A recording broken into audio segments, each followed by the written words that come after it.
ইয়াশা, আমি আল্লাহর যা মনে চাই আমি আল্লাহ বানাই। ইয়াহাবু লিমান ইয়াশাউ ইনাসা ওয়া ইয়াহাবু লিমান ইয়াশাউ যুকুর, আমি আল্লাহ কাউকে ছেলে সন্তান দান করি, কাউকে মেয়ে সন্তান দান করি। আও ইযাওয়িজুহুম যুকরানা ওয়া ইনাসা, কখনো কখনো আমি আল্লাহ কাউকে শুধুই ছেলে সন্তান দান করি, কখনো কখনো আমি আল্লাহ কাউকে শুধুই মেয়ে সন্তান দান করি। সমস্ত ক্ষমতার মালিক হলেন আমি আল্লাহ, সমস্ত ক্ষমতার মালিক হলাম আমি আল্লাহ। আমার মতো ক্ষমতাবান দ্বিতীয় আর কেউ নাই। চিল্লায় বলেন ঠিক কিনা? এবার যদি আপনারা আমার কথা বুঝে থাকেন, এবার বলেন সব কিছু দিছে আমার আল্লাহ, সব কিছু করে আমার আল্লাহ। আমার চক্ষুটাও দিছে আমার আল্লাহ, আমার জবানটাও দিছে আমার আল্লাহ, আমার হাতটাও দিছে আমার আল্লাহ, আমার পাটাও দিছে আমার আল্লাহ, আমার মাথাটাও দিছে আমার আল্লাহ, সব কিছু দিছে আমার আল্লাহ। মুসলমান চিল্লায় বলো না শুকরিয়া আদায় করব তো কার? আরো জোরে বলেন শুকরিয়া আদায় করব তো কার? নাকি কোনো বাবার, কোনো পীরের, আমার বাবার, তার বাবার, কোনো বাবার শুকরিয়া আদায় করা যাবে না। আমার আল্লাহর সমকক্ষ কাউকে মানা যাবে না, আমার আল্লাহর জায়গায় কাউকে বসানো যাবে না। কেন? কারণ আমার বাবা কিছু দিতে পারে না। কেউ যদি মনে করে আমার বাবা আমারে ছেলে সন্তান দেয়, খোদার কসম করে বলি ওই ব্যক্তির ঈমান থাকবে না। কথা কোন ঠিক কিনা? এই কারণে আপনার আমার যদি কোনো কিছু শুকরিয়া দান দিতে হয়, সেটা কোনো মানুষকে আমি দিব না, সেটা কোনো মানুষের দরবারে আমি নিয়ে যাব না। যদি আমার রবের শুকরিয়া আমায় আদায় করতে হয়, তাহলে আমি আমার রবের দরবারে শুকরিয়া আদায় করব। কি বলে শুকরিয়া আদায় করব? আলহামদুলিল্লাহ বলে রবের শুকরিয়া আদায় করব। আল্লাহর ওলি হাসান বসরি রহমাতুল্লাহি আলাইহি ডাক দিয়া বলে, ভাই শোনো, তুমি আমাকে যেই প্রশ্ন করেছ, তোমার প্রশ্নের উত্তর হলো আমার কাছে দুইটা। তুমি যদি আমাকে প্রশ্ন করো, ও হাসান তুমি কি মুমিন কিনা, তাহলে আমি 1 নাম্বার উত্তর দিব। আল্লাহ যে সূরাতুল মুমিনিনের 2 নাম্বার আয়াতে 3 নাম্বার আয়াতে ঈমানদারদের 5টা গুণ বর্ণনা করেছেন। তুমি যদি ওই দিকে আমাকে ইঙ্গিত দিয়া কথা বলো, তাহলে আমি বলবো আমি ঈমানদার কিনা এটা আমি জানি না। ও ভাই শুনো, তুমি যদি আমার এই প্রশ্ন না করো, তুমি যদি আমাকে এই দিক দিয়ে প্রশ্ন করো, আমানতু বিল্লাহ ওয়া মালাইকাতিহি ওয়া কুতুবিহি ওয়া রুসুলিহি ওয়াল ইয়াউমিল আখির ওয়াল কদরি খাইরিহি ওয়া শাররিহি মিনাল্লাহি তাআলা ওয়াল বা'সি বাদাল মাউত। তুমি যদি আমারে প্রশ্ন করো আমি আল্লাহরে মানি কিনা, তাহলে আমি বলবো হ্যাঁ, আমি আমার আল্লাহর উপর ঈমান এনেছি। আমানতু বিল্লাহ, আমি আমার আল্লাহর উপর ঈমান এনেছি। ওয়া মালাইকাতিহি, আল্লাহ তাআলার যত ফেরেশতা আছে, কোটি কোটি আল্লাহর ফেরেশতা, আমি আল্লাহর কোটি কোটি ফেরেশতার উপর ঈমান এনেছি। তুমি যদি বলো আমি সমস্ত রসুলের উপর ঈমান আনি কিনা, আমি বলবো হা হা হা, আসমান থেকে যত পয়গম্বর, যত নবী, যত রসুল দুনিয়াতে আসছে, আমি সকলের উপর ঈমান এনেছি। চিল্লায় এখন সুবহানাল্লাহ। তুমি যদি বলো আসমান থেকে যত কিতাব আল্লাহ পাঠাইছে, যত সহিহ আল্লাহ পাঠাইছে, এই সমস্ত কিতাব এবং সহিফার উপর আমি ঈমান আনেছি কিনা, আমি বলবো হ্যাঁ, আমি সমস্ত কিতাব, সমস্ত সহিফারগুলোর উপর আমি ঈমান এনেছি। ওয়াল কদরি খাইরিহি ওয়া শাররিহি মিনাল্লাহি তাআলা। তুমি যদি বলো তকদিরের ভালো এবং খারাপ যা কিছু আমার সাথে হয় সব আমার আল্লাহর পক্ষ থেকে আসে, তাহলে আমি বলবো আমিও এই কথার উপর ঈমান এনেছি। মুসলমান ভাইরা, আবার এবার আল্লাহ আপনারা চিল্লায় একটা কথার জবাব দেন, আমার আর আপনার মালিককে? আরো জোরে চিল্লায় মালিক কে? আমার আর আপনার রিজিকের মালিক কে? ছেলে সন্তান দেয় কে? মেয়ে সন্তান দেয় কে? আল্লাহ রব্বুল আলামিন বলেন, লিল্লাহি মুলকুস সামাওয়াতি ওয়াল আরদ ইয়াখলুকু মা ইয়াশাউ ইয়াহাবু লিমান ইয়াশা ইনাসা ওয়া ইয়াহাবু লিমান ইয়াশাউয যুকুর। আল্লাহ রব্বুল আলামিন বলেন, আসমান আর জমিনের মালিক আমি আল্লাহ। ইয়াখলুকু মা ইয়াশা, আমি আল্লাহর যা মনে চাই আমি আল্লাহ বানাই। ইয়াহাবু লিমান ইয়াশাউ ইনাসা ওয়া ইয়াহাবু লিমান ইয়াশাউয যুকুর, আমি আল্লাহ কাউকে ছেলে সন্তান দান করি, কাউকে মেয়ে সন্তান দান করি। আউযাউযুহুম যুকরানা ওয়া ইনাসা, কখনো কখনো আমি আল্লাহ কাউকে শুধুই ছেলে সন্তান দান করি, কখনো কখনো আমি আল্লাহ কাউকে শুধুই মেয়ে সন্তান দান করি। সমস্ত ক্ষমতার মালিক হলেন আমি আল্লাহ, সমস্ত ক্ষমতার মালিক হলাম আমি আল্লাহ। আমার মতো ক্ষমতাবান দ্বিতীয় আর কেউ নাই। চিল্লায় বলেন ঠিক কিনা? এবার যদি আপনারা আমার কথা বুঝে থাকেন, এবার বলেন, সব কিছু দিছে আমার আল্লাহ, সব কিছু করে আমার আল্লাহ। আমার চক্ষুটাও দিছে আমার আল্লাহ, আমার জবানটাও দিছে আমার আল্লাহ, আমার হাতটাও দিছে আমার আল্লাহ, আমার পাটাও দিছে আমার আল্লাহ, আমার মাথাটাও দিছে আমার আল্লাহ, সব কিছু দিছে আমার আল্লাহ। মুসলমান চিল্লায় বলো না, শুকরিয়া আদায় করব তো কার? আরো জোরে বলেন, শুকরিয়া আদায় করব তো কার? নাকি কোনো বাবার, কোনো পীরের? আমার বাবার, তার বাবার, কোনো বাবার শুকরিয়া আদায় করা যাবে না। আমার আল্লাহর সমকক্ষ কাউকে মানা যাবে না, আমার আল্লাহর জায়গায় কাউকে বসানো যাবে না। কেন? কারণ আমার বাবা কিছু দিতে পারে না। কেউ যদি মনে করে আমার বাবা আমারে ছেলে সন্তান দেয়, খোদার কসম করে বলি ওই ব্যক্তির ঈমান থাকবে না। কথা কোন ঠিক কিনা? এই কারণে আপনার আমার যদি কোনো কিছু শুকরিয়া দান দিতে হয়, সেটা কোনো মানুষকে আমি দিব না, সেটা কোনো মানুষের দরবারে আমি নিয়ে যাব না। যদি আমার রবের শুকরিয়া আমায় আদায় করতে হয়, তাহলে আমি আমার রবের দরবারে শুকরিয়া আদায় করব। কি বলে শুকরিয়া আদায় করব? আলহামদুলিল্লাহ বলে রবের শুকরিয়া আদায় করব। আর খাসি আর মুরগিটা বাবার নামে মান্যত করে দিব। এটা কারে দিবেন? দিবেন কারে? কথা কয় না, দিবেন কারে?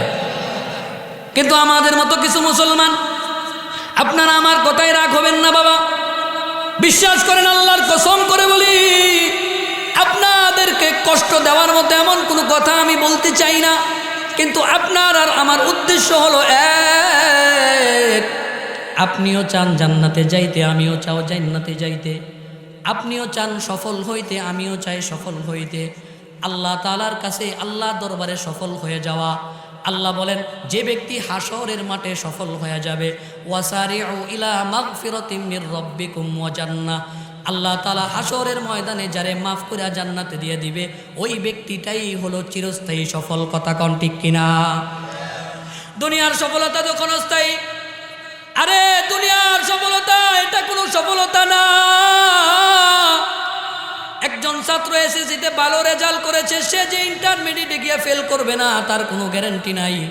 একজন প্রধানমন্ত্রী 18 বছর দেশ চালাইছে, সে যে 18 বছর পরে দেশ থেকে বাগতে হবে এটারও কোনো গ্যারান্টি নাই। কথা বলেন ঠিক কিনা? তাহলে যেই কথাটা আমি আপনাদেরকে বুঝাইতে চাইলাম, আমিও সফল হতে চাই, আপনিও সফল হতে চান। ও বাবা, আপনার আমার ইবাদতের মধ্যে যদি শিরিক থাকে, বেদাত থাকে, আপনার আর আমার ইবাদতের মধ্যে যদি আল্লাহ তাআলার রাজি, রসুলের রাজি খুশি না থাকে, তাহলে ওই ইবাদত দিয়া জান্নাতে যাওয়া যায় না, ওই ইবাদত দিয়া জাহান্নাম থেকে বাঁচা যাবে না। ইবাদত যদি করতে হয়, আল্লাহ যেইভাবে বলছে, রসুল যেইভাবে দেখায় গেছে, ওইভাবে আপনার আর আমার ইবাদত করতে হবে। কথা বলেন ঠিক কিনা? ওই যে আল্লামা হাসান বসরি রহমতুল্লাহি আলাইহি, ওই ব্যক্তিকে এটাকে বলে ওয়াল কদরি খায়রিহি ওয়া শাররিহি মিনাল্লাহি তাআলা। আমার ভাগ্যে যা কিছু আছে, ভালো মন্দ যাই কিছু হই না হোক না কেন, সব আসে আমার আল্লাহর পক্ষ থেকে। আল্লাহ ছাড়া দ্বিতীয় কেউ দেওয়ার মতো কোনো সুযোগ নাই। কথা কন ঠিক কিনা? হাসান বসরি এবার ডাক দিয়া কয়, ওয়াল বা'সি বাদাল মাউত, মৃত্যুর পরে আবারও আমার আল্লাহর দরবারে আমার দাঁড়াইতে হবে, হাসরের মাঠে আমার আবারও দাঁড়াইতে হবে। আমি এই কথাটার উপর ঈমান আনি। ও ভাই, তুমি যদি এই দিক দিয়ে আমাকে প্রশ্ন করে থাকো, তাহলে আমি বলবো হ্যাঁ আমি মুমিন। কিন্তু তুমি যদি সূরাতুল আনফালের 2 নম্বর আয়াতকে ইশারা কইরা আমারে প্রশ্ন করে থাকো, তাহলে আমি বলবো আমি জানি না আমি ঈমানদার কিনা। হাসান বসরি রহমতুল্লাহি আলাইহির মতো যুগশ্রেষ্ঠ একজন মানুষ, তিনি ছিলেন একজন তাবেঈ। তিনি যেই ঘরের মধ্যে লালিত পালিত হয়েছেন সেটা ছিল উম্মাহাতুল মুমিনিনদের ঘর, অর্থাৎ আল্লাহর রাসূলের স্ত্রীদের ঘর। যেই মানুষটা উম্মাহাতুল মুমিনিনদের ঘরে লালিত পালিত হয়েছে, যার সর্বপ্রথম তাহনিক, সর্বপ্রথম খাবার হযরতে ওমর রাদিয়াল্লাহু তাআলা আনহু নিজে চিপে চাবায়া তারপরে তার মুখে দিছে, এই ব্যক্তি যদি বলে সূরা আনফালের মধ্যে যে 5টা গুণ আল্লাহ বলছে, এই 5টা গুণ আমার মধ্যে আছে কিনা এটা আমি জানি না, আমি দলিল দিতে পারি না, আমি গ্যারান্টি দিতে পারি না আমি ঈমানদার। এবার চিল্লায় কোন আমার আর আপনার অবস্থা কি? সুবহানাল্লাহ। আমার আর আপনার অবস্থা কি? এই 5টা গুণ জানার দরকার আছে না নাই? আপনারা কি জানতে চান? এই 5টা গুণ যাই না জানার আগে কে কে বাড়িতে চলে যাবেন? 2টা হাত তুলে দেখান। যাইতেন না ইনশাআল্লাহ? মুনাজাত পর্যন্ত থাকবেন তো ইনশাআল্লাহ? আপনারা তো আমার আগে খুব সুন্দর বয়ান শুনতেছিলেন, না জানি আমার বয়ানটা ভালো হইতেছে না। এখন আপনারা কইবেন যে হুজুর আগের জন্যই ভালো আসিল, আপনারে বয়াইলাম, আপনি কি কোন এগুলা? এরকম কোনো বিষয় থাকবেন তো ইনশাআল্লাহ? দোয়া পর্যন্ত থাকবেন তো ইনশাআল্লাহ? চিল্লা এখন ইনশাআল্লাহ। মুসলমান ভাইরা আমার, আমি যে আয়াতখানা আপনাদের সম্মুখে তেলাওয়াত করেছি, আল্লাহ রাব্বুল আলামিন ওই আয়াতের মধ্যে মুমিনদের 5টা গুণ বর্ণনা করেছেন। 1 নাম্বার গুণ আল্লাহ তাআলা বলেন, ইন্নামাল মুমিনুনা আল্লাযীনা ইযা যুকিরাল্লাহ। আল্লাহ রাব্বুল আলামিন বলেন মুমিনের 1 নাম্বার গুণ, মুমিনের অন্তরে যখন আমি আল্লাহর স্মরণ হয়ে যাবে, মুমিনের অন্তরে যখন আমি আল্লাহর জিকির যখন মুমিন শুনবে, আমি আল্লাহর কথা শোনার সাথে সাথে, আমি আল্লাহর স্মরণ মুমিনের অন্তর হয়ে যাওয়ার সাথে সাথে মুমিনের অন্তরটা থরথর করে কাঁপতে থাকবে। চিল্লা এখন সুবহানাল্লাহ। এখন আপনারা বলবেন আল্লাহর নাম শুনলে, আল্লাহর নাম স্মরণ হইলে অন্তরটা ভয়ে থরথর করে কাঁপলে কি লাভ?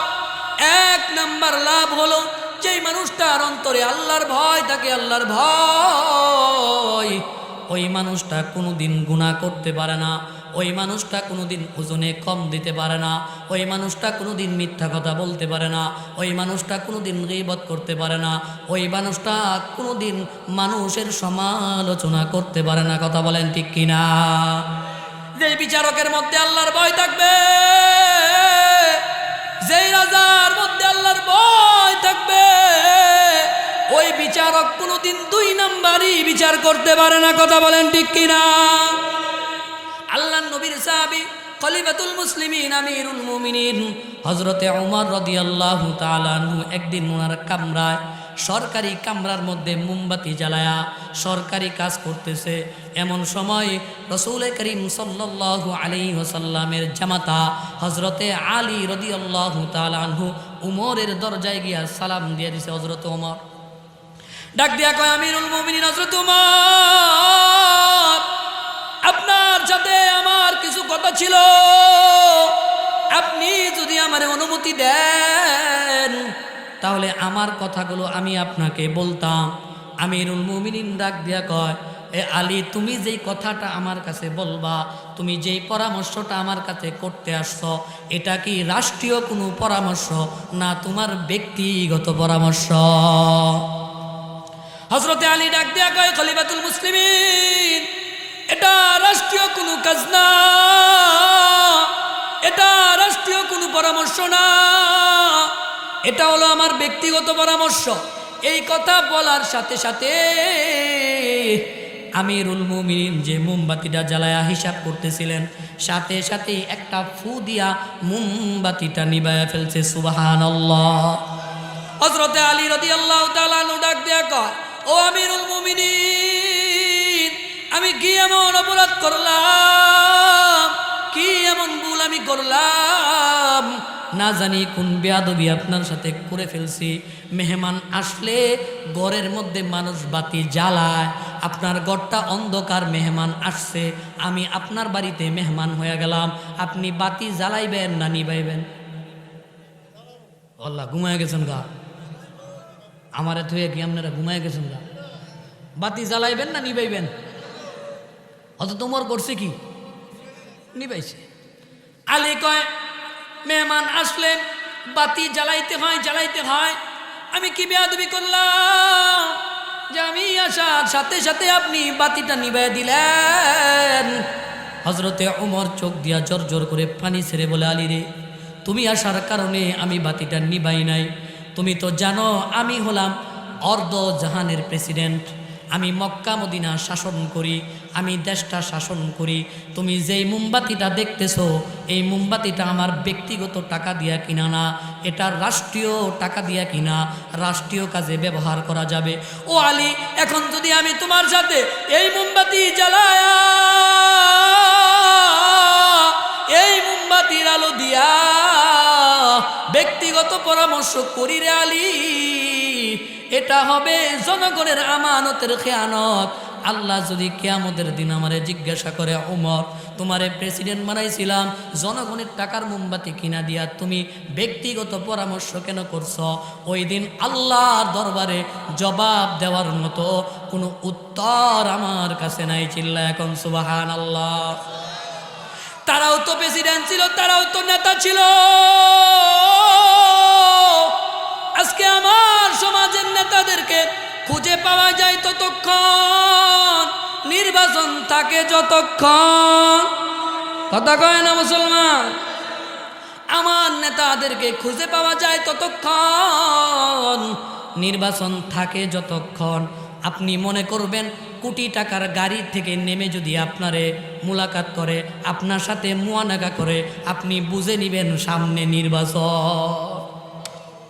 কোটি টাকার গাড়ি হঠাৎ পাজারু গাড়িতে নামছে, 2019-এর মডেল, 4 কোটি 5 কোটি টাকার গাড়ি থেকে নামে হঠাৎ করে আপনারে জড়ায় ধরছে। আপনি ক্ষেতের মধ্যে কাজ করতেছেন, তখন কি বুঝবেন? সামনে। কথা কয় না, সামনে। কিন্তু নবীর সাহাবীরাও দেশ পরিচালনা করেছে, নবীর সাহাবীরাও দেশ পরিচালনা করেছে।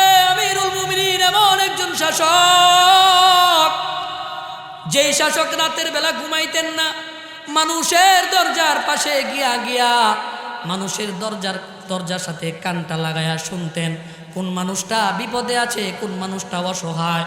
আল্লাহ নবীর সাহাবী নিজে বহন করে ওই মানুষগুলারে লুটি বানায়া খাওয়াইছে। এমন আদর্শবান নেতা দরকার আছে না? না। আল্লাহ রাব্বুল আলামিন আমাদের সমাজের নেতাদেরকে হযরতে ওমরের মতো কবুল করেন। জোরে বলেন আমিন। মুসলমান ভাইরা রে আমার, যেই মানুষটার অন্তরের মধ্যে আল্লাহর ভয় যার অন্তরের মধ্যে থাকবে, ওই মানুষটা যদি গুনাহ করে ফেলে, ওই মানুষটা যদি অপরাধও করে ফেলে, অপরাধ করার পর যখন মনে হবে অপরাধ হয়ে গেছে, সাথে সাথে তওবা করতে বিন্দু পরিমাণ দেরি করবে না। কথা বলেন ঠিক কিনা?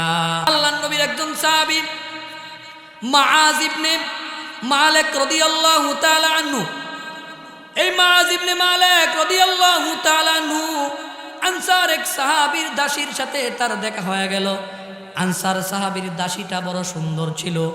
মালিক ইবনে মুআয ইবনে মালিক যখন ওই আনসার সাহাবীর দাসীটাকে দেখলেন, ওই দাসীটা দেখার সাথে সাথেই তার প্রেমে পড়ে গেলেন। তার সাথে কথা হয়ে গেল, মুহাব্বত হয়ে গেল, প্রেম হয়ে গেল। তার সাথে মুহাব্বত হয়ে যাওয়ার পর, প্রেম হয়ে যাওয়ার পর মুআয ইবনে মালিক রাদিয়াল্লাহু তাআলা আনহু একদিন তার সাথে নীরবে বসলেন। মুসলিম শরীফের হাদিসের মধ্যে আল্লাহর পয়গম্বর জনাবে মুহাম্মদুর রাসূলুল্লাহ সাল্লাল্লাহু আলাইহি ওয়াসাল্লাম বলেন, কোনো যুবক যুবতী যদি, কোনো যুবক পুরুষ বেগানা নারী যদি একত্রে কোনো নীরব স্থানে অবস্থান করে, শয়তান ওখানে তৃতীয় পক্ষ হইয়া তাদেরকে দুকাই ফেলে। মুআজ ইবনে মালিক রাদিয়াল্লাহু তাআলা আনহু ওই দাসীর সাথে নীরবে বসে কথা বলতেছেন, শয়তান তাদেরকে ধোঁকা দিয়া দিল, জিনা হয়ে গেল। জিনা হয়ে যাওয়ার পর শয়তান যখন চলে গেল, এবার বুঝতে পারলো, হায়রে আমি যে কাজটা করলাম এটা মোটেও ঠিক করলাম না। কিয়ামতের ময়দানে আল্লাহ যদি আমারে জিজ্ঞাসা করে, ও মাছ কেন তুমি জিনা করেছ, আল্লাহর দরবারে উত্তর দেওয়ার মতো আমার কোনো উত্তর নাই। শয়তান যখন চলে গেল, এবার বুঝতে পারলো মাছ কিয়ামতের ময়দানে আল্লাহ আসামির কাঠ করে আমারে দাঁড় করাবে, আর বলবে মাছ কেন জিনা করেছো, কেন জিনা করেছ? আমি তো জানি জিনা অনেক বড় মারাত্মক গুনাহ। আল্লাহ তাআলা সূরা বনী ইসরাঈলের মধ্যে বলেন, ওয়ালা তাকরাবুজ জিনা ইন্নাহু কানা ফাহিশা। আল্লাহ তাআলা বলেন জিনা অত্যন্ত মারাত্মক গুনাহ, অত্যন্ত মারাত্মক ফাহিশা গুনাহ। মাআজ এবার বলল, আমার তওবা করতে হবে। মুসল্লি আমার, ও আমার দিনী ভাই, ও পর্দার আল্লাহর আম্মা, সব তওবা কিন্তু আস্তাগফিরুল্লাহ বললে হয় না, সব তওবা কিন্তু আস্তাগফিরুল্লাহ পড়লে মাফ হয়ে যায় না। মাছ চিন্তা করলো আমার তওবা করা লাগবে। রসুলের দরবারে গিয়া বলে, ইয়া রাসূলুল্লাহ জিনা করে ফেলেছি, আপনি আমাকে বলেন আমার কি করতে হবে। আল্লাহ রসুলের দরবারে গিয়ে মুআজ ইবনে মালিক বললেন, ইয়া রাসূলুল্লাহ, ইয়া হাবিবাল্লাহ, ইয়া রাসূলুল্লাহ জিনা করে ফেলেছি, জিনা করে ফেলেছি। আল্লাহর রসুল যখন এই কথাটা শুনলেন, মুআজ থেকে মুখটা ফিরিয়ে নিলেন, আবার বাম দিক দিয়া বলে, ইয়া রাসূলুল্লাহ আমি জিনা করে ফেলেছি। আল্লাহর রসুল আবারও মুখটা ফিরিয়ে নিলেন। এবার মুআজ বললেন, ইয়া রাসূলুল্লাহ আমি জিনা করে ফেলেছি। আল্লাহ রসুল বলেন, মুআজ যাও যাও যাও, আল্লাহ তোমার জিনা খাতাগুলা মাফ করে দিবে। এই কথা যখন মুআজ শুনলেন, বাড়ির দিকে রওনা হইলেন। হঠাৎ রাস্তার মধ্যে মনে হয়ে গেল, হায়রে আমি রসুলকে তো বললাম আমি জিনা করে ফেলেছি, কিন্তু কি জিনা করছি এটা তো আমি বলি নাই। প্রত্যেকটা অঙ্গ প্রত্যঙ্গের আলাদা আলাদা জিনা আছে। হাতেরও জিনা আছে, হাতের জিনা হলো ধরা, চোখের জিনা হলো দেখা, মুখের জিনা হলো বলা, পায়ের জিনা হলো জিনার পথে হেঁটে যাওয়া। আমি তো রসুলকে বলি নাই আমি কি জিনা করছি। আবার রসুলের দরবারে ডাক দিয়া কয়, ইয়া রাসূলুল্লাহ আমি তো আপনারে বলি না আমি কি জিনা করছি। একবার দুইবার হাদিসের কিতাবের মধ্যে আসছে, চারবার যখন মুআজ ইবনে মালিক রাহমাতুল্লাহি আলাইহি বললেন, এবার আল্লাহ রসুল ডাক দিয়া কয়, মুআজ তুমি কি বলতে চাও? মুআজ ডাক দিয়া কয়, ইয়া রাসূলুল্লাহ একজন বৈধ স্বামী স্ত্রী যেই বা যেই কাজ করে আমি ওইভাবেই জিনা করে ফেলেছি। বলেন নাউজুবিল্লাহ। আল্লাহ রসুলও জানতেন জিনা করার শাস্তি কি, মুআজও জানতেন জিনা করার শাস্তি কি। আল্লাহ তাআলা সূরাতুন নূর 18 নম্বর পারা 9 নম্বর পৃষ্ঠা সূরাতুন নূরের 2 নম্বর আয়াতে আল্লাহ বলেন, আয-যানিয়াতু ওয়াজ-যানি ফাজলিদু কুল্লা ওয়াহিদিম মিনহুমা মিআতা জাল্লাহ ওয়ালা তাখুযুকুম বিহিমা রাফাতুন ফি দীনিল্লাহি ইন কুনতুম তু'মিনুনা বিল্লাহি ওয়াল ইয়াউমিল আখির ওয়ালিয়াশহাদ আযাবাহুমা তাইফাতুম মিনাল মুমিনিন। আল্লাহ তাআলা জানায় দিলেন জিনাকারীর শাস্তি কি হবে। আল্লাহ রসুল মুআজকে ডাক দিয়ে কয়, ও মুআজ তুমি তো ভালো করে জানো জিনার শাস্তি কি। আল্লাহ রসুল তার সাহাবায়ে কেরামদেরকে ডেকে বললেন, ও আমার সাহাবা, এই যে মুআজ সে কি পাগল? মুআজের গোত্রের লোকেরা ডাক দিয়া কয়, ইয়া রাসূলুল্লাহ সে পাগল না, তাহলে সে কি মদ পান করেছে, নেশাদ্রব্য পান করেছে? এবার মাআজের মুখটা নাকের ডগায় নিয়ে সাহাবায়ে কেরাম বলেন, ইয়া রাসূলুল্লাহ, মাআজ নেশাগ্রস্ত না। আল্লাহ রাসূল বলেন, মাআজ ঠিক আছে, তুমি যেহেতু স্বীকার করেছ তুমি জিনা করেছ, ও আমার সাহাবা, মাআজকে তোমরা দুনিয়া থেকে পাথর মেরে হত্যা করে দুনিয়া থেকে বিদায় করে দাও। আল্লাহর নবী ফয়সালা দিয়া দিলেন, মাআজকে দুনিয়া থেকে বিদায় করে দেওয়া হবে। একটা খোলা মাঠের মধ্যে মাআজকে নিয়ে যাওয়া হলো। বুক পর্যন্ত গর্ত করে ওই গর্তের মধ্যে মাআজ ইবনে মালিককে রেখে বড় বড় পাথর দিয়া যখন আঘাত করতে শুরু করে দিল, পাথরের আঘাত মাআজ ইবনে মালিক সহ্য করতে পারে না। আসমানের মালিককে ডাক দিয়া কয়, আল্লাহ, পাথরের আঘাত আমি সহ্য করতে পারি না। পাথরের আঘাত যখন কপালের মধ্যে লাগে, পিচকি দিয়ে রক্ত বের হয়ে যায়, নাকে মুখে লাগে, মাআজ আল্লাহ আল্লাহ বলে চিৎকার দেয়। এক পর্যায়ে সহ্য করতে না পেরে মাআজ ইবনে মালিক গর্ত থেকে উঠে দৌড় দেয়। সাহাবায়ে কেরাম আবারও মাআজকে ধরে নিয়ে আসে।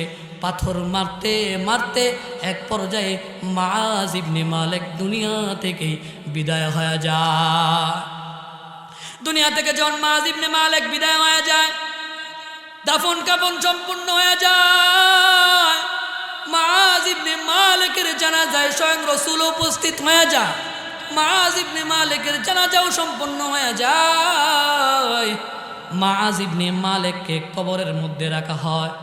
কবরের মধ্যে যখন মাআজ ইবনে মালিককে রাখা হয়, কবরের পাশ দিয়া দুইজন ব্যক্তি অতিক্রম করতেছে। একজন আরেকজনকে বলতেছে, ওই যে তাকায় দেখো, এটা মাআজ ইবনে মালিকের কবর। আল্লাহ তার গুনাহকে গোপন করেছিল, কিন্তু তার গুনাহকে সে প্রকাশ্য করে দিয়েছে।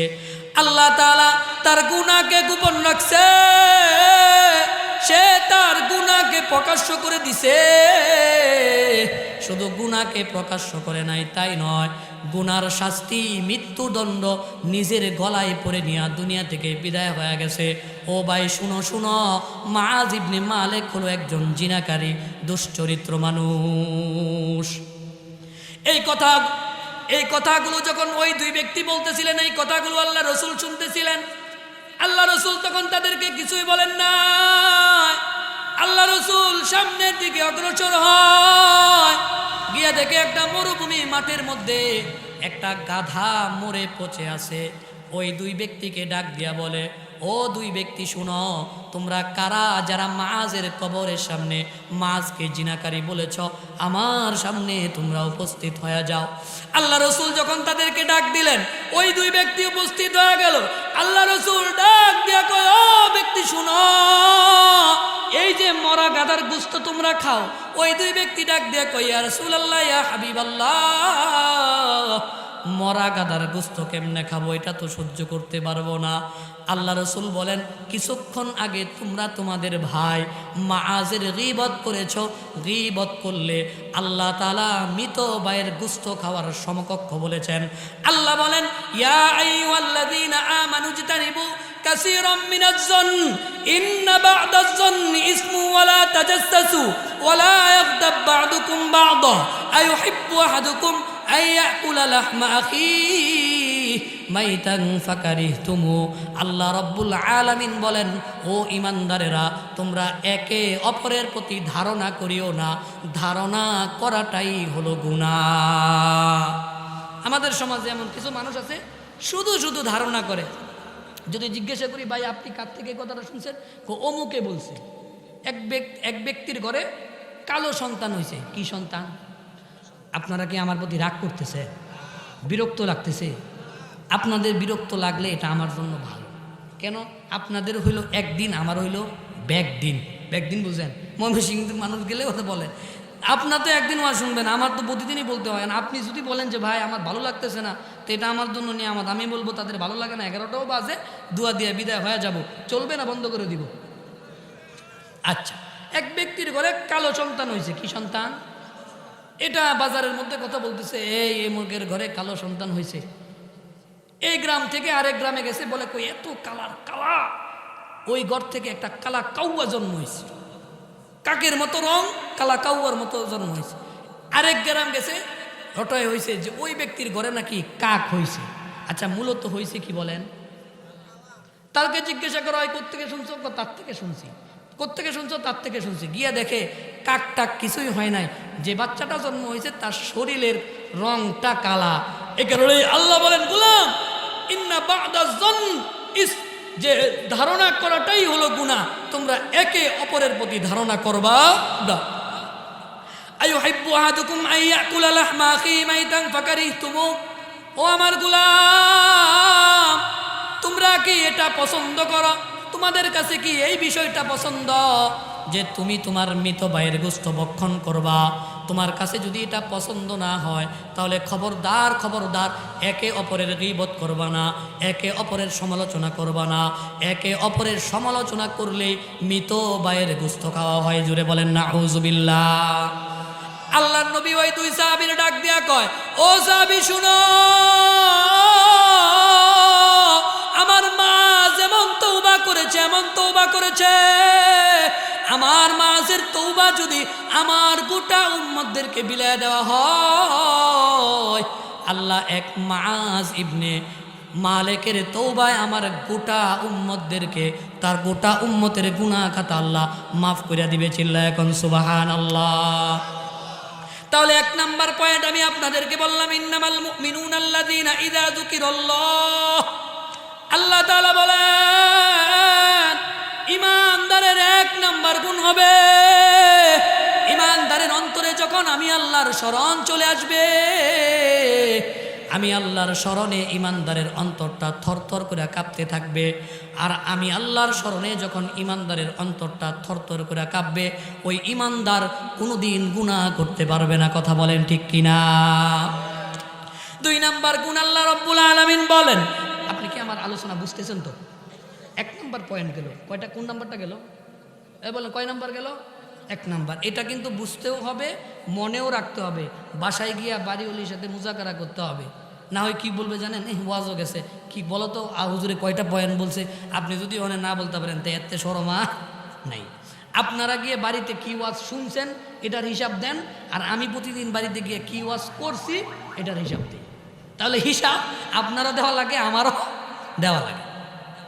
দুই নাম্বার পয়েন্ট আল্লাহ তাআলা দুই নাম্বার ঈমানদারের গুণ বলেন, ওয়াইদা তুলিয়াত আলাইহিম আয়াতু যাদাতুম ঈমানা,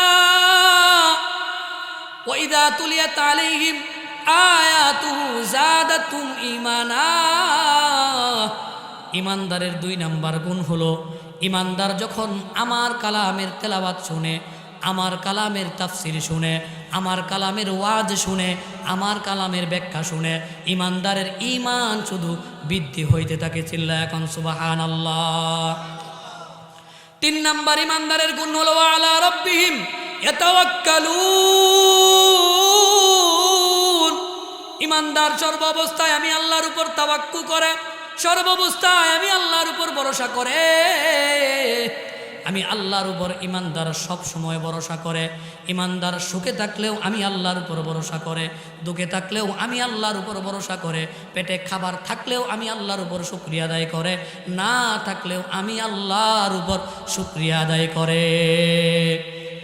এই পৃথিবীটাকে যেই নবীর জন্য আল্লাহ রব্বুল আলামিন, এই পৃথিবীতে যেই নবীকে আল্লাহ বলছেন আপনি হাবিবুল্লাহ,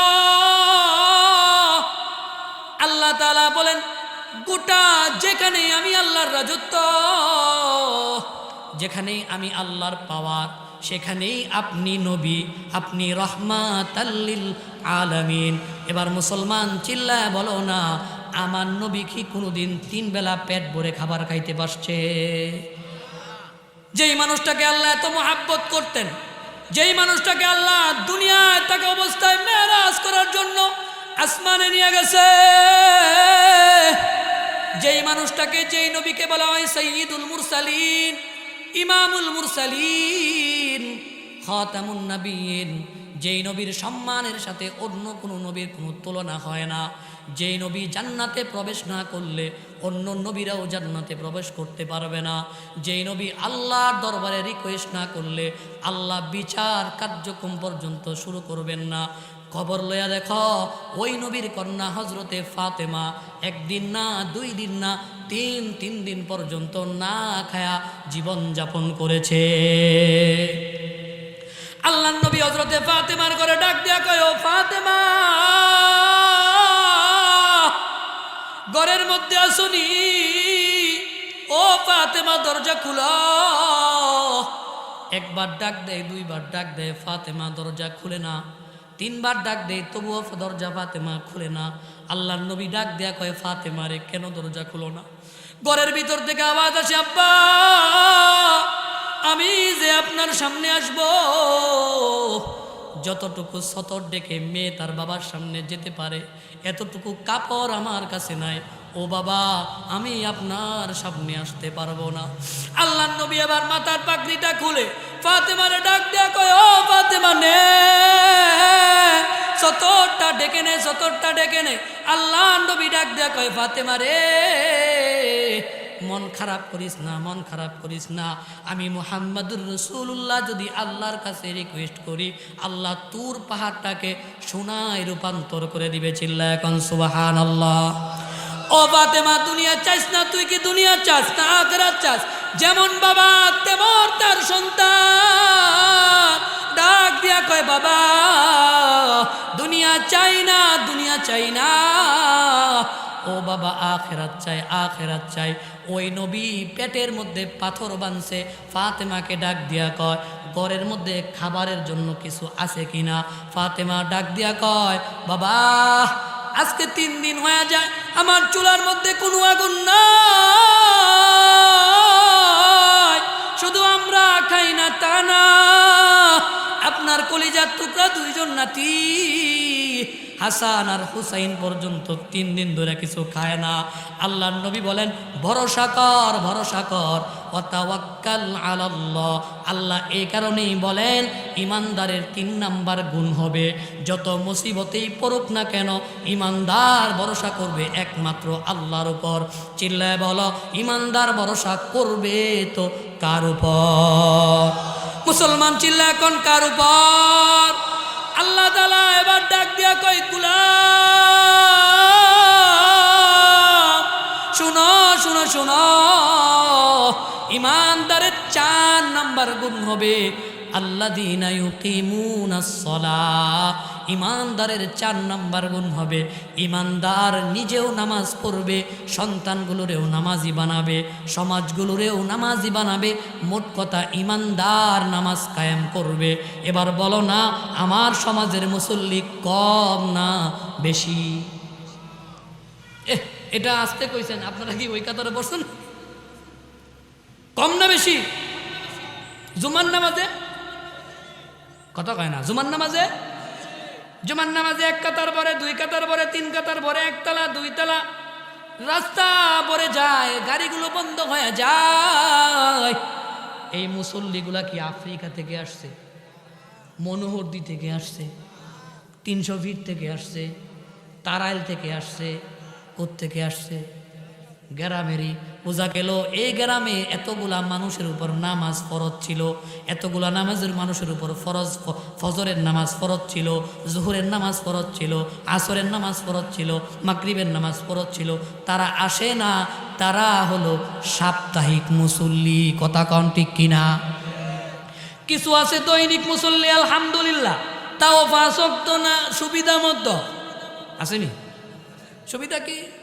যাই আসর একটা পড়ে আসি, দোকানের পাশে বসে রয়েছে, যাই মাগরিবটা পড়ে আসি, এটা সুবিধাবাদী। আর কিছু আছে আল্লাহ দিলে 5 ওয়াক্ত নামাজ সে আদায় করে, বলেন আলহামদুলিল্লাহ। আর কিছু আছে সাপ্তাহিক মুসল্লি, যারা মাঝে মধ্যে শনিবারে আসে, সোমবারে আসে, মঙ্গলবারে আসে, সপ্তাহে 7 দিন আসে না। কিছু আছে সাপ্তাহিক মুসল্লি, আসেনি নাই? আবার কিছু আসে মাসে 1 দিন মনে হয়েছে জুম্মার নামাজ পড়ব। আর কিছু আছে বছরে একবার ঈদের নামাজ পড়তে যায়, তাও এমনভাবে যায়, দামি পাঞ্জাবি, দামি জুতা, দামি যায় নামাজটা নিয়ে একেবারে ইমামের পিছনে গিয়া বসে। কথা কন ঠিক কিনা? ইমামের পিছনে যদি গিয়া জায়গাটা না পায়, ডাক দিয়া কয়, কমিটিকে গতবার আমি 1 লক্ষ টাকা ঈদগায় দিছি, আজকে আমার জায়গাটা কেন ইমামের পিছনে হলো না টাকার জন্য যাই ঠিক করে দিন। কয় কি কয় না? আপনাদের এলাকায় নাই থাকতে পারে, আমাদের মনোহরদিতে এমন আছে, আপনাদের এলাকায়ও আছে।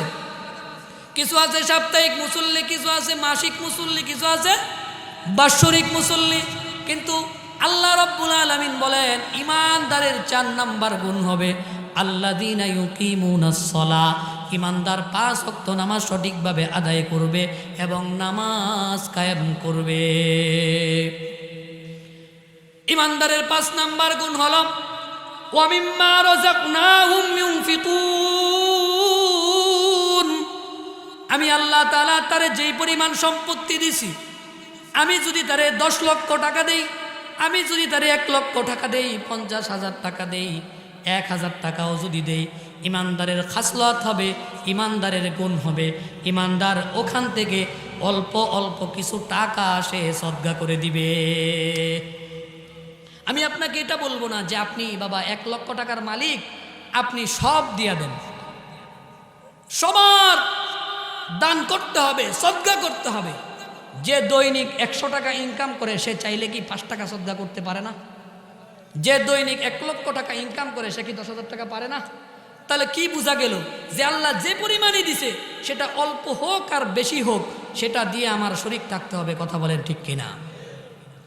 আল্লাহর নবীর সাহাবী হযরতে আলী রাদিয়াল্লাহু তাআলা আনহু, তিনি ছিলেন হযরতে ফাতেমার স্বামী।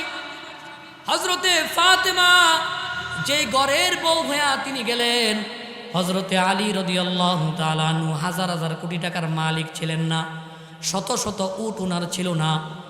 হযরতে ফাতেমা রাদিয়াল্লাহু তাআলা আনহু একদিন অসুস্থ হয়ে গেলেন। স্বামীর কাছে গিয়ে বললেন, স্বামী শরীরটা ভালো লাগে না, দুর্বল লাগে, একটা আনার যদি আপনি আমার জন্য ব্যবস্থা করতেন, মনে হয় আমি আনারটা খাইতে পারলে আমার শরীরটা ভালো লাগতো। আনার চিনেন তো আপনারা? আনার চিনেন? হযরতে স্বামীর কাছে বলল, আলীর কাছে বলল। আলী এবার ফাতেমার ডাক দিয়ে কয়, ফাতেমা তুমি তো আমার ইনকামের কথা জানো, আমি এত কোনো ধনী মানুষ না। ঠিক আছে ফাতেমা, যাও যাও যাও, তুমি যেহেতু আনার খাইতে আমার কাছে বলছ, তোমাকে আনার আমি আজকে খাওয়াবো ইনশাআল্লাহ। এই কথা বলে সকালবেলা ঘর থেকে বের হয়ে গেলেন।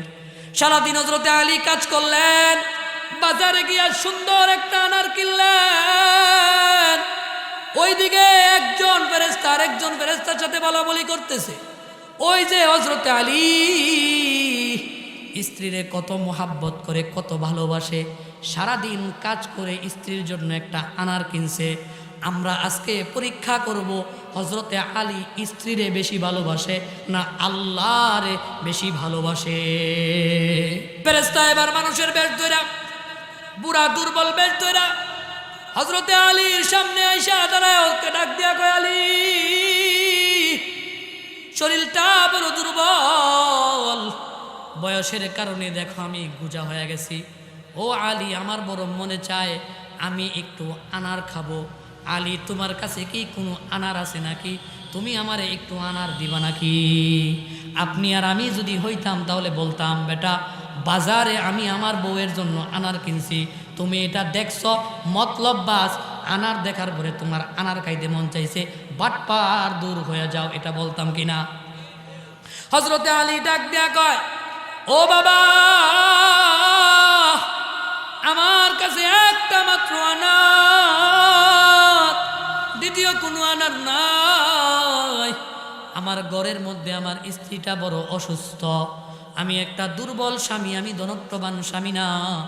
আমার কাছে আমার স্ত্রী একটা আনার খাইতে চাইছে। ও বাবা, আমি আমার স্ত্রীর জন্য আনারটা নিয়ে যাইতেছি। ওই ফেরেশতা, ওটা তো মানুষ না। ফেরেশতা বুঝতে পারলো এইভাবে বললে তো আলী দিবে না। ফেরেশতা এবার ডাক দিয়া কয়, আলী আল্লাহর রস্তে তুমি আমার একটু আনার দাও। চিল্লা এখন সুবহানাল্লাহ। কার নামে চাইছে? জোরে কন, কার নামে চাইছে? আল্লাহর নামে। যখন হযরতে আলীর কাছে চাইছে, এবার হযরতে আলী বলে, তুমি আল্লাহর নামে চাইছো, শুধু একটা আনার না, তুমি যদি আল্লাহর নামে আমার জীবনটাও চাও, আমি আল্লাহর নামে আমার জীবনটাও উৎসর্গ করে দিতে পারি। সুবহানাল্লাহ। হযরতে আলী আনারটা বের করলেন, আনারটা বের কইরা আনারটাকে দুইটা ভাগ করলেন। একটা ভাগ ওই বৃদ্ধর হাতের মধ্যে দিয়া বলেন, ভাই এই নেও তোমারে অর্ধেক দিলাম, আর বাকি অর্ধেক আমি আমার স্ত্রীর জন্য নিব। ওই বৃদ্ধ অর্ধেকটা খেয়ে বলতেছে, আলী অর্ধেকটা খেয়ে অর্ধেক মনটা ফুরাইছে, পুরাটাই যদি তুমি আল্লাহর হস্তে দিয়া দিতা আমার মনটা পরিপূর্ণ হয়ে যাইতো। হযরত আলী ডাক দিয়া কয়, মনে মনে চিন্তা করতেছে, হায় রে আমি আমার আল্লাহকে সব থেকে বেশি ভালোবাসি, আমি আমার স্ত্রী থেকে আমার সন্তান থেকে দুনিয়ার যাবতীয় যা কিছু আছে সব থেকে বেশি আমি আমার আল্লাহকে বেশি ভালোবাসি। এই কথা চিন্তা করে ওই বৃদ্ধের হাতে আনারটা দিয়া বলেন, ঠিক আছে যাও, পুরাটা আনার আমি তোমারে দিয়ে দিলাম। সুবহানাল্লাহ। হযরত আলী এবার বাড়ির পাশে গিয়া ঘরের দরজা দিয়া ঢুকে না, কেমনে ঢুকবো? স্ত্রী কি কইছিল? আনারের কথা কইছিল, কইছে একটা আনার। স্ত্রীর উনি কথা দিছে যে আনার খাওয়াবে। বাড়ির চতুর্দিক দিয়ে শুধু ঘুরতেছে, সাহস করে আর দরজা দিয়ে ঢুকতে পারে না। ফাতেমা দেখে বলে, বুঝতে পারছি স্বামী আনার আনতে পারে নাই। ডাক দিয়া কয়, প্রাণের স্বামী আনারের দরকার নাই, আনারের দরকার নাই, কিছুক্ষণ পূর্বেই আমার আল্লাহ আমারে পরিপূর্ণ সুস্থ করে দিছে। সুবহানাল্লাহ। এবার কিছুদিন পর আল্লাহর নবীর দরবারে এক ব্যক্তি তার নতুন বাগান থেকে 10টা আনার আল্লাহ রসুলকে হাদিয়া দিছে। আল্লাহ রসুলের সাহাবী হযরতে সালমান ফারাক দিয়া মনে মনে চিন্তা করতেছে, রসুল 10টা কেন দিবে? রসুল চাইলে তো 5টা দিতে পারত, তার থেকে কম বেশি করতে পারত, 10টাই কেন দিবে? হয়তো বা কোনো উদ্দেশ্য আছে। সালমানে ফারসি একটা আনার নিজের বুগলের নিচে লুকায়া রাখছে। ডাক দিয়া কয়, ভাই আলী ঘরের মধ্যে আসো কিনা? আলী দরজা খুইলা কয়, ভাই সালমান ফারসি কেন আসছো? এই যে আল্লাহ রসুলের পক্ষ থেকে তোমার জন্য আনার আসছে। হযরতে আলী ডাক দিয়া কয়, ভাই কিছু মনে কইরো না, আমি তা আনার গোলাপ গয়না নিতে চাই। তিনি গনতে শুরু করে দিলেন, 1 2 3 9টা যখন হইল, হযরতে আলী ডাক দিয়া কয়, ভাই সালমান কিছু মনে করবা না, তোমার মনে হয় কোথাও ভুল হয়েছে, এটা নিয়ে যাবে। বান্দাটা আল্লাহ আল্লাহ বইলা চিৎকার মেরে কান্না করতে থাকবে। এ মুসলমান, কোন দিনের জন্য এ ক্ষমার কত দাম, এ ক্ষমার কত দাম!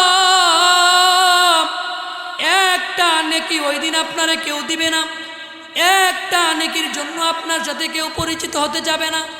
আল্লাহ রাব্বুল আলামিন বলেন, ওই দিন মা তার সন্তানকে চিনবে না, পিতা তার সন্তানকে চিনবে না, ভাই ভাইকে চিনবে না, পাড়া প্রতিবেশী চিনবে না। সন্তান তার মায়ের কাছে গিয়া বলবে, মা একটা নেকি যদি আপনি আমারে দেন, একটা নেকি আমি পাইলে জান্নাতে যেতে পারি। মা ওই দিন বলবে, দুনিয়াতে আমার বিবাহী হয় না। ওই দিন যদি কোনো বান্দারে আল্লাহ ডাক দিয়া কয়, ও আব্দুর রহমান, ও আব্দুল করিম, যাও যাও যাও যাও, ওই যে তুমি ওয়াজের মধ্যে 5টা গুণ অর্জন করার ওয়াজ শুনছিলা, ওই 5টা গুণ তুমি চেষ্টা করেছো, আমি আল্লাহ তোমারে পুরস্কার হিসেবে বলছিলাম মাফ করে দিমু, যাও যাও যাও, আজকে আমি তোমারে মাফ করে দিলাম। বলেন ওই দিন আমার আর আপনার চেয়ে খুশি আর কেউ হবে? ওই দিন মানুষগুলা এত খুশি হবে, এত খুশি হবে, আমল নামাটা নিয়ে ঘুরতে থাকবে গোটা হাসরের মাঠ। মানুষদেরকে ডেকে ডেকে বলবে, দেখো আমার আল্লাহ আমারে মাফ করে দিছে। আল্লাহ তাআলা বলেন, ওটা তো আমি আখিরাতে দিব, দুনিয়াতেও আমি আল্লাহ একটা পুরস্কার দিব। ওয়া রিজকুম কারীম, আমি আল্লাহ দুনিয়াতে তোমার জন্য উত্তম রিজিকের ব্যবস্থা করব। চিল্লা এখন সুবহানাল্লাহ। রিজিকের দরকার আছে না নাই? আরে মুসলমান, যেই রিজিকের জন্য আল্লাহরে ভুলা গেলা, যেই রিজিকের জন্য ফজর সাল্লা, জোহর ছাল্লা, আসর সাল্লা, মাগরিব সাল্লা, আল্লাহ বলেন, গোলাম 5টা গুণ অর্জন কর, আমি আল্লাহ তোর রিজিক বাড়ায় দিব। আমি আল্লাহ তোরে কোত্থেকে রিজিক দিব জানো? তুমি নিজেও কল্পনা করতে পারবা না, নিজেও তুমি ধারণা করতে পারবা না আমি আল্লাহ তাআলা তোমারে কোথা থেকে রিজিক দিব। আমি আল্লাহ হলো উত্তম রিজিক দেনেওয়ালা, আমি আল্লাহ মানুষকে উত্তম রিজিক দিব। এবার চিল্লা এখন 5টা গুণ অর্জন করার দরকার আছে না? না। তার মধ্যে আমি আপনাদেরকে আবারও মনে করাই দিতেছি, 1 নাম্বার গুণ হলো আল্লাহর শরণ। আল্লাহর নবী সাল্লাল্লাহু আলাইহি ওয়াসাল্লাম বলেন, قال النبي صلى الله عليه وسلم مثل الذي يذكر ربه والذي لا يذكر ربه, যে ব্যক্তি আল্লাহকে স্মরণ করে আর যেই ব্যক্তি আল্লাহকে স্মরণ করে না, মাসালুল হাইয়্যি ওয়াল মাইয়্যিত, যে ব্যক্তি আল্লাহকে স্মরণ করে সে জীবিত আর যেই ব্যক্তি আল্লাহকে স্মরণ করে না সে হলো মৃত। তাহলে বোঝা গেল আল্লাহকে স্মরণ করার দরকার আছে না নাই? এবার মুখস্থ করেন, 1 নাম্বার গুণ হলো আল্লাহরে স্মরণ করা। সবাই বলেন 1 নাম্বার গুণ কি? 2 নাম্বার গুণ আল্লাহর কোরআনের তেলাওয়াত, আল্লাহর বিধিবিধানের ওয়াজ নসিহত, এগুলা যদি আপনি শুনেন আপনার ঈমান বৃদ্ধি হবে। 3 নাম্বার গুণ হলো সর্ব অবস্থায় তাওয়াক্কা করতে হবে কার উপর। 4 নাম্বার গুণ হলো সমাজে নামাজ কায়েম করতে হবে। 5 নাম্বার গুণ হলো আল্লাহ যেই পরিমাণ অর্থ আপনারে আমারে দিছে ওই পরিমাণ থেকে দান করতে হবে। পারবেন তো ইনশাআল্লাহ? আল্লাহ রাব্বুল আলামিন আমাদের সকলকে এই বিষয়গুলোর উপর আমল করার তৌফিক দান করেন। চিল্লায় কোন আমিন। আপনারা কেউ কিছু কথা বলবেন? হয়েছে না মালুম সাহেব? হয়েছে তো ইনশাআল্লাহ? 5টা গুণ মনে রাখবেন তো ইনশাআল্লাহ? এই যে আপনি মোটামুটি 1.5 ঘন্টা মতো করলাম, 10টা 10-এ বসছিলাম, 11টা 20 বা 25 বাজে, এই যে এতক্ষণ বললাম এই কথাগুলো 5টা পয়েন্টের উপর। আল্লাহকে ভয় করতে হবে সর্ব অবস্থায়। আপনি যখন গুনাহ করতে যাবেন আপনি আপনার অন্তরের মধ্যে আনবেন আল্লাহ পৃথিবীর কেউ দেখে না, দেখে কে? বলেন দেখে কে? কেমনে? ওই যে ইউসুফ আলাইহিস সালাতু ওয়াস সালাম রে জুলেখাই লয়ে গেছিল, থালা মারছিল কয়টা? 7টা। 7 দরজা অতিক্রম করে লয়ে গেছে। বলে ইউসুফ কেউ তো তোমারে দেখে না, কেন তুমি আমার মনের খায়েশ পূরণ করবা না? ইউসুফ আলাইহিস সালাতু ওয়াস সালাম বলেন কেউ না দেখলেও দেখে আমার কে? 12 নম্বর পারার 17 নম্বর প্রথম পৃষ্ঠা থেকে আল্লাহ এই কথাগুলো, ওয়ারাওয়াদাতুল্লাতি হুয়া ফি বাইতিহি আন নাফসিহি ওয়া গাল্লাকাতিল আবওয়াবা ওয়া ক্বালাত হাইতালাক ক্বালা মাআযাল্লাহি ইন্নাহু রাব্বি। ইউসুফ আলাইহিস সালাতু ওয়াস সালাম বলেন পৃথিবীর কেউ দেখে না, দেখে আমার আল্লাহ। চিল্লায় বলেন ঠিক কিনা? তাহলে সর্ব অবস্থায় যখন গুনাহ হয়ে যাবে, গুনাহ করার সময় চলে আসবে, গুনাহ করতে মন চাইবে, ওই সময় আপনি মনে মনে ভাববেন পৃথিবীর কোনো মানুষ দেখে না, দেখে আমার আল্লাহ। কাজে আমার আল্লাহর কাছে জবাব দিতে হবে। ও মুসলমান, আল্লাহ কি পরিমাণ দেখে জানেন?